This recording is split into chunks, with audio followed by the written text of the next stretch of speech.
Halo dokter, pasien datang dengan keluhan rasa terbakar pada kedua kaki, terutama malam hari hingga mengganggu tidur. Lalu, apakah pasien ini mengalami neuropati perifer? Apa perlu langsung EMG atau bahkan MRI?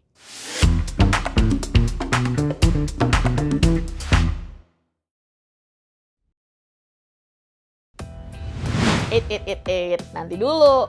Untuk diagnosis neuropati perifer, kita sebagai dokter jangan sampai overtesting dong. Diagnosis neuropati yang baik tetap dimulai dari evaluasi klinis yang sistematis.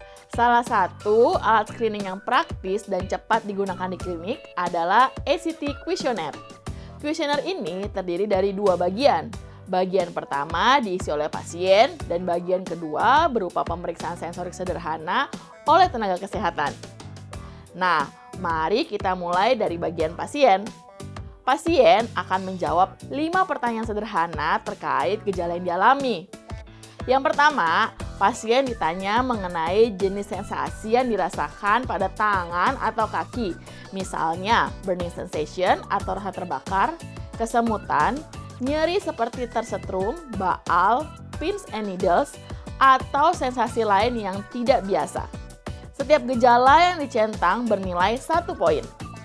Nah, yang kedua, pasien diminta menilai seberapa mengganggu gejala-gejala tersebut dalam 2 minggu terakhir menggunakan skala 1 sampai 10. Nah, yang ketiga, pasien diminta menandai lokasi gejala pada gambar tubuh, sekaligus menilai apakah distribusinya simetris, misalnya mengenai kedua kaki dengan pola yang serupa. Pertanyaan keempat nih dok, apakah gejala memberat pada malam hari? Karena neuropati perifer seringkali memiliki pola nyeri yang nokturnal. Dan yang terakhir nih dok, pasien diminta mencentang faktor resiko yang relevan, seperti diabetes atau pradiabetes, penggunaan obat jangka panjang, obesitas, diet restriktif, merokok, maupun konsumsi alkohol. Semua skor kemudian dijumlahkan dengan total maksimal 14 poin. Bila skor mencapai 3 atau lebih, maka pasien memiliki kemungkinan neuropati perifer dan memerlukan evaluasi klinis lebih lanjut. Oke, sebelum lanjut, dokter udah tahu belum? Kini Alomedica sudah punya AI loh di aplikasi. Alomedica AI ini adalah asisten praktik cerdas yang akan membantu praktik sehari-hari dokter. Dengan Alomedica AI, dokter bisa mendapatkan jawaban berbasis bukti, cepat, jelas, dan tetap mendetail. Alomedica AI hadir bukan untuk menggantikan dokter, tapi untuk mengangkat kemampuan dokter. Alomedica AI khusus untuk dokter. Selain bagian pasien, ACT Questionnaire juga memiliki bagian untuk tenaga kesehatan berupa pemeriksaan sensorik sederhana. Pemeriksaan ini dirancang agar dapat dilakukan dalam beberapa menit saja, bahkan dengan alat yang sangat sederhana, seperti kapas, kuas, cotton swab, atau tusuk gigi steril. Sebelum pemeriksaan dimulai, pastikan pasien dalam posisi yang nyaman dan rileks. Jelaskan juga bahwa pemeriksaan ini bertujuan untuk menilai sensasi nyeri ringan dan sentuhan pada kulit. Pasien kemudian diminta menutup mata agar respon tidak dipengaruhi visual. Pemeriksaan sebaiknya diawali pada area normal, misalnya pipi atau lengan, sebagai pembanding sensasi normal sebelum dilakukan pada kedua kaki.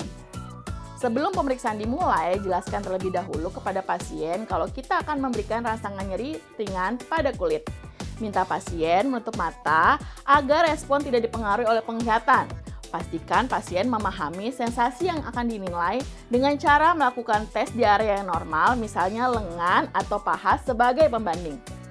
Tanyakan kepada pasien seperti apa sensasi yang dirasakan saat disentuh, sehingga pasien memahami sensasi normal yang akan digunakan sebagai acuan. Setelah itu, lakukan pemeriksaan pada area yang dicurigai mengalami gangguan sensorik. Bandingkan sisi kanan dan sisi kiri. Apabila ditemukan area dengan sensasi yang berkurang, lakukan pemetaan secara rinci. Lakukan tusukan ringan dari area normal menuju area yang mengalami gangguan atau sebaliknya. Tujuannya adalah menentukan batas gangguan sensorik secara lebih akurat. Nah, perhatikan pula pola distribusinya. apakah mengikuti pola length dependent yang khas pada neuropati perifer atau non-length dependent yang umumnya mengikuti pola dermatom tertentu yang dapat mengarah kepada keterlibatan akar saraf atau radikulopati. Selama pemeriksaan nih dok, tanyakan kepada pasien, apakah sensasi yang dirasa terasa tajam normal, berkurang, atau tidak terasa sama sekali dibandingkan area normal sebelumnya. Pinprick test ini untuk menilai sensasi nyeri superficial yang terutama dibawa oleh small fiber ya dok. Pada neuropati small fiber, sentuhan ringan yang normalnya tidak nyeri dapat terasa tidak nyaman atau bahkan terasa nyeri. Pemeriksaan berikutnya adalah cotton wool atau brush test untuk menilai sensasi sentuhan ringan dan kemungkinan allodynia. Usapkan kapas atau kuas lembut secara perlahan pada area yang dikeluhkan nyeri atau burning sensation. Bandingkan sisi kanan dan kiri dan harus dimulai dari sisi dengan sensasi normal. Dan pasien juga harus menutup mata. Pemeriksaan ini untuk menilai sensasi sentuhan ringan dan kemungkinan allodynia. Allodynia artinya nyeri saat tersentuh ringan. Selama pemeriksaan, tanyakan kepada pasien, apakah sensasi yang dirasakan terasa sebagai usapan yang normal, berkurang, atau tidak sama sekali dibandingkan area yang normal sebelumnya. Bila salah satu atau kedua pemeriksaan menghasilkan skor lebih dari sama dengan 3, maka pertimbangkan rujukan lebih lanjut, pemeriksaan lebih lanjut untuk diagnosis yang lebih mendalam, atau mulai tata laksana yang sesuai dan melakukan monitoring berkala. Pada neuropati perifer, hilangnya sensasi pinprick atau tusukan jarum disebabkan oleh kerusakan small fiber dan tidak bermielin. Serabut saraf ini bertugas mengirimkan sinyal nosiceptif atau rasa nyeri ke traktus spinotalamik.